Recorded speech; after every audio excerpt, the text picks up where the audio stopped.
All right, Josh Hammer now joins us. He's the host of the Josh Hammer Show, Senior Counsel to the Article 3 Project. Josh, good to have you with us. Vince, always a pleasure. Okay, so the left staging their most aggressive, theatrical, hysterical protests yet of this era, going out in front of the United States Department of Treasury yesterday, screaming their heads off. Why are they so angry right now, Josh? You know, Vince, it's funny. So after Democrats got their butts handed to them, they lost every single swing state. Donald Trump won all 7 of the major swing states. So after they just got absolutely pummeled, you had some more moderate or moderate-ish Democrats who more or less vowed that this is going to be a different Democratic Party going forward. That maybe, just maybe, not literally every single day was going to be a constitutional crisis. Maybe, just maybe, Donald Trump is not a fascist, Nazi, Hitlerite-esque figure there. Yeah. Folks like John Fetterman, folks like Jimmy Carville, and some of them were pretty confident that the Democratic Party was going to change its trajectory. And here we are, 2.5 weeks, literally less than 3 weeks into this administration. And Vince, they haven't learned a darn thing. They have not learned a darn thing. They have clearly demonstrated that they have failed to learn anything, because they're out there melting down, literally calling this exactly what the phrase I just used. They're calling it a constitutional crisis. You had someone in Texas today, Congressman Green, who's talking about filing impeachment articles now for what it's not entirely clear. Other folks, I think Chris Murphy of Connecticut was talking about putting a temporary hold on all State Department nominees until USAID is restored here. And for what? I mean, literally for what? I mean, this is an agency that was giving out over $500 million, $520 million in ESG, environmental social governance. That's basically just the investment equivalent of DEI. They were giving out over $500 million in ESG promotion on the African continent. They were doing $30+ million in chemical castration, genital mutilation stuff in Guatemala, $40+ million for DEI initiatives in Burma. I mean, this is the lowest of all low-hanging fruit. I mean, if you guys are freaking out over Donald Trump, Elon Musk, and everyone else cutting the fattiest part of the entire fat of the Washington, D.C. Leviathan, then I just kind of just sit back and laugh, and I say, well, I can't wait to see your reaction when he burns down the Department of Education. That's going to be glorious. Yeah, that's up there near the top of the list we hear. Let me just give people a sample of some of the left-wing lunacy last night. This is Chuck Schumer leading the way outside the Treasury Department. I'm going to stand with you in this fight, and we will win. We will win. We will win. We will win. We will win. We won't rest. We won't rest. We won't rest. Very embarrassing. Here's Chris Murphy. We don't pledge allegiance to the billionaires. We don't pledge allegiance to Elon Musk. We don't pledge allegiance to the creepy 22-year-olds working for Elon Musk. The super impressive 22-year-olds working for Elon Musk. And one more for you. Congresswoman Maxine Waters, always good for a hysterical quote. We have convened here in the right place, the Treasury Department. We have got to tell Elon Musk, nobody elected your ass. Nobody told you you could be in charge of the payments of this country.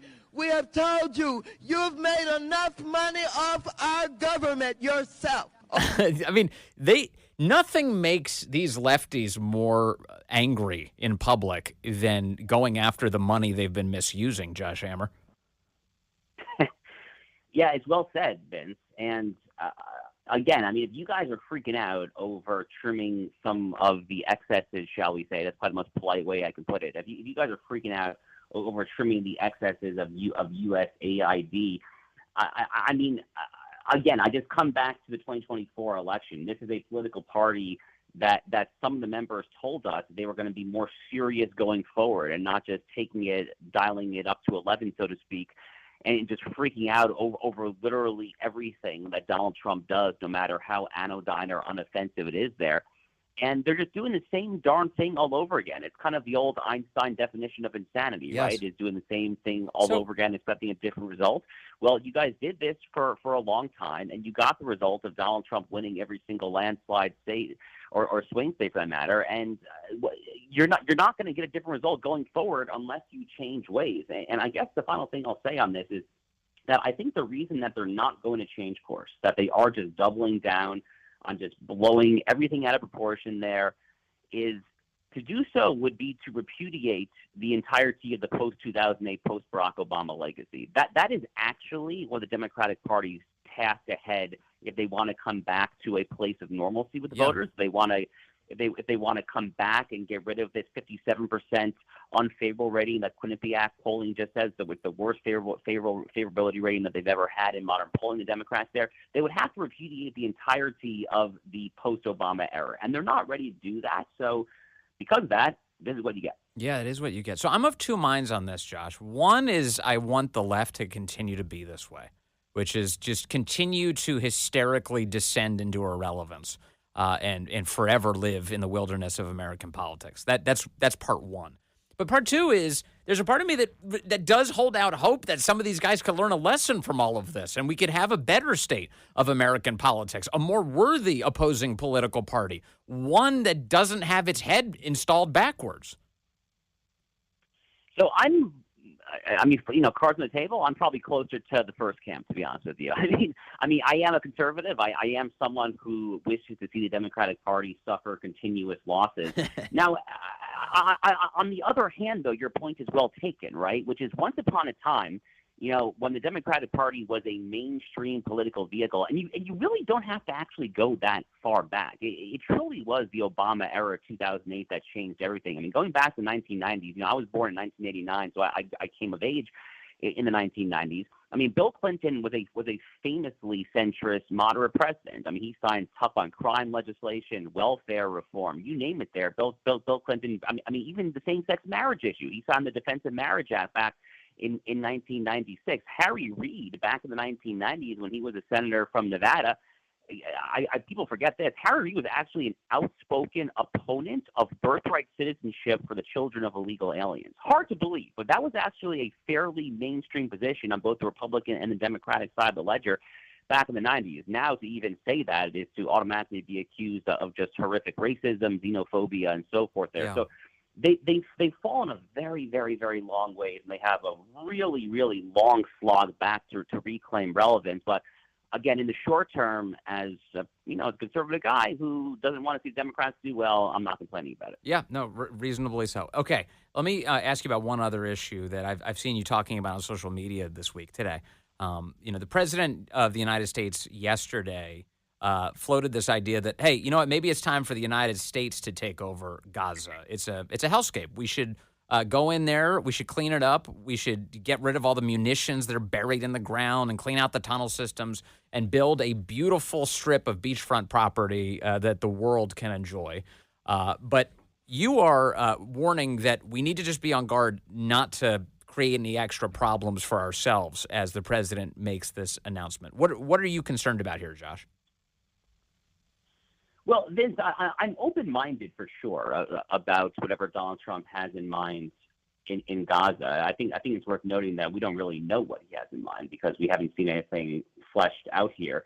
I mean, this truly came out of left field. I mean, this was on precisely zero people's bingo card. I mean, it was hard to get a read on Bibi Netanyahu, but he frankly looked just as surprised as I think any of us were when these words came out of Donald Trump's mouth.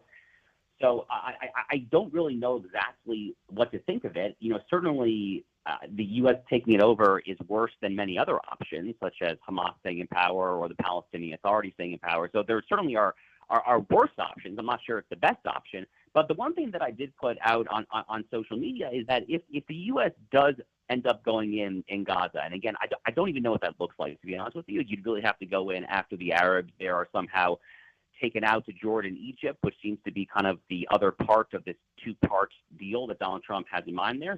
We'll see if he can get that done. The King of Jordan's meeting at the White House next week. That should be a fascinating meeting. Yeah. So if the U.S. actually goes in and establishes Gaza as a province, a territory, a state, whatever you want to call it there, the one thing that I am sounding the alarm early on here is we have to make sure that any of these people that are left, that they cannot come here to the actual United States. Like, I don't care what you want to call Gaza at that point. You call it a province, territory, whatever legal term you want to use, principality, I don't really care. The point is, no matter what documentation the radicalized Hamas-loving Arabs who remain there, no matter what documentation they give them, they cannot have a passport. They cannot easily come to America. Right. We're not going to take them in as refugees. We're not going to take them in as citizens. Not one, not two, not three, zero. The actual number that we take in, Vince, to our shores here is literally zero. We've seen this in Iraq. We've seen this in Afghanistan. We've seen this any number of times. Unfortunately, these so-called refugee programs become vehicles for actual terrorists to come into our country. And that is the last possible thing we want out of this, Josh. Well, frankly, we're not very good at vetting many of these people from these radicalized parts of the world, and for good reason, which is it's not really our fault. It's basically impossible. I mean, I respect immensely the Trump administration's efforts the first time around. We saw some very good people talk about this notion of quote-unquote extreme vetting.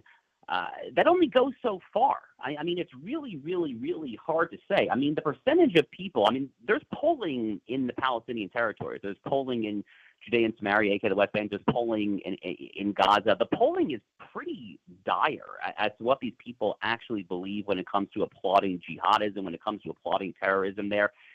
I mean, this gets back to the entire conceit and hubris of universal values. This is the entire neoliberal, neoconservative hubris, is that everyone in the world simply aspires to Jeffersonian, Lockean liberalism. This is kind of the Bush second inaugural address, the freedom agenda. It's total nonsense. There's no such thing as universal values. Some systems and some ways of life, some religions, dare I say, actually are better than others. And what the people in Gaza tend to believe is completely and entirely incompatible with what the people of the United States believe, or frankly, what the people of Israel, for that matter, believe too. All right. Josh Hammer, host of the Josh Hammer Show and senior counsel to the excellent Article 3 project. Sir, always nice to talk to you. Thank you very much.